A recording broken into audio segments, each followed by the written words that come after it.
Good evening, Orion Sector. I'm Humanderson Cooper with the Galactic News Network for 8 at Galstandard 8, the news you need fast. Tonight, a special report on the ongoing Artaxian Crisis. What are galactic authorities doing to keep you and your family safe? But first, a word from our broadcast sponsor, Ethicorp Galactic Biopharma Incorporated. Everyone knows that it's good to have a big heart. An open heart, a loving heart. Those who do are the kind of caring, compassionate people everyone wants to be. We here at Ethicorp Galactic Biopharma Incorporated want you to have all the heart you'll ever need, and then some. That's why we're introducing another heart, the latest, life-altering innovation from our Definitely Not Cloning division.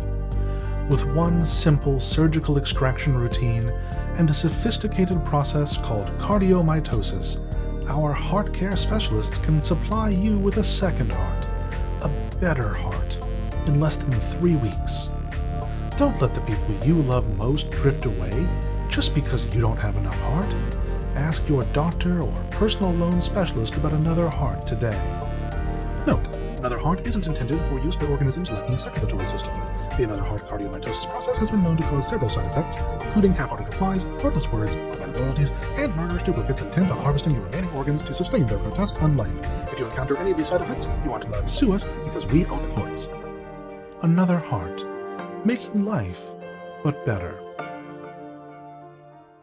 And we're back! Like we said at the top of the hour, tonight's broadcast is focused on the Artaxian Crisis. As you know, 9 months ago, a horrific living warship known as the Artaxian entered Systems Accord space, drawn here by the malevolent entity that called itself Fuzby. After wreaking a path of destruction and violence across hundreds of light years, the ship was finally defeated by a two-pronged strike force led by the Space Patrol's Expeditionary Team Delta. However, in the wake of that extraordinary victory, many across the Orion sector were left with lingering, deeply disturbing questions like, what was this creature? Where had it come from?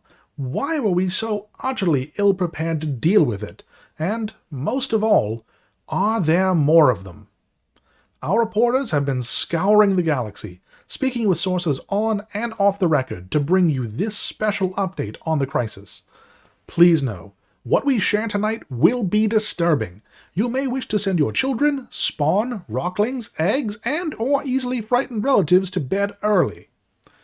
According to a source within the Space Patrol's Military Intelligence Division, who asked not to be named because if they were, they would be immediately court-martialed and executed for high treason, current intelligence indicates that there are, in fact, more Artaxians coming.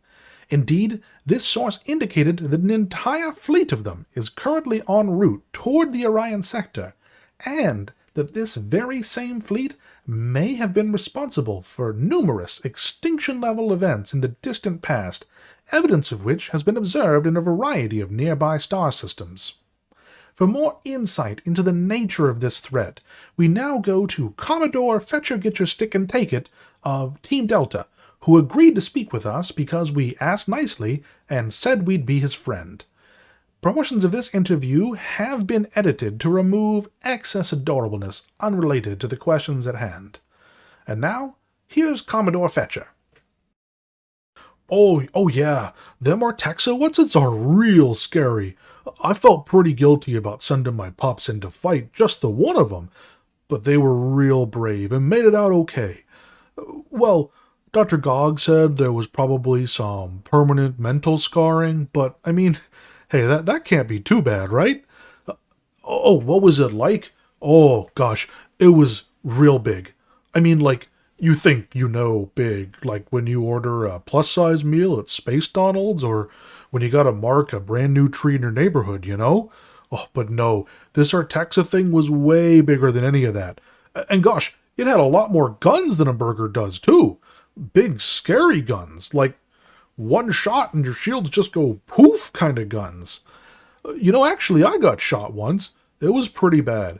They were gonna set me on fire for a Fly King funeral, but then I got better, so it was okay. Oh, and gosh, that Artaxa was so mad, too. I mean, that mean old Fuzzbee had sure messed with its head all right, but underneath all that, it was still real upset about something. It kept on yelling stuff like, "Surrender or die, pitiful wretches," and, stuff like that on the comm channels. Actually, I think a piece of its mind maybe got fused with one of my pup's minds. Actually, maybe two of them. I should probably look into that. Terrifying stuff, dear viewers. Terrifying indeed. We attempted to reach out to the patrollers that Commodore Fetcher mentioned for further commentary, but were informed that we should stop snooping around before Gog got his claws all up in us, so our reporter on the scene fled. So, of course, you might be wondering, what exactly is the Accord doing to prepare itself if we barely managed to fend off one weakened, controlled Artaxian? How could we possibly defend against a full fleet of these mysterious, furious beings? Unfortunately, Space Patrol High Command refused to speak with us on the record about whether or not they were making any effort whatsoever to keep us all from dying in a horrible, screaming agony, saying, quote, "We don't comment on any rumors about a massive fleet of death ship people intent on destroying everything any of us have ever loved, or, any other completely unverifiable rumors just like that one," unquote. However, I can report exclusively in this broadcast that numerous other parties have begun to prepare in earnest for the coming apocalypse of certain doom. Using intelligence gleaned from the remnants of the Fuzzbee AI force that attempted to overtake the Accord last year, multiple species, independent governments, armed militias, and even megacorporations have begun to bolster their defenses across the sector to fend off the devastating attacks that Fuzzbee witnessed in the hellish, post-apocalyptic future he claimed to have traveled to us from in order to save us all from certain doom. The Slyrani flotilla has gone dark and is currently engaged in military exercises in parts unknown. Multiple trillion-credit Delphixian manufacturing conglomerates have begun to transition their output exclusively to arms and armor.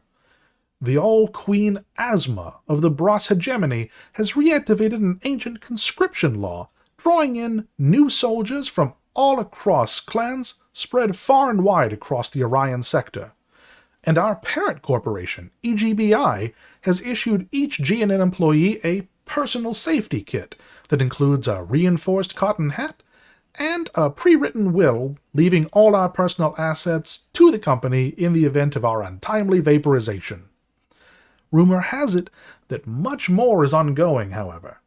All across the sector, among races as disparate as the Vandrosses and the Krianis, people are preparing themselves for the very real possibility that the peaceful, happy lives we've all led are about to be thrown into violent turmoil by inscrutable beings from beyond space whose motivations are opaque and whose capabilities are unknowable.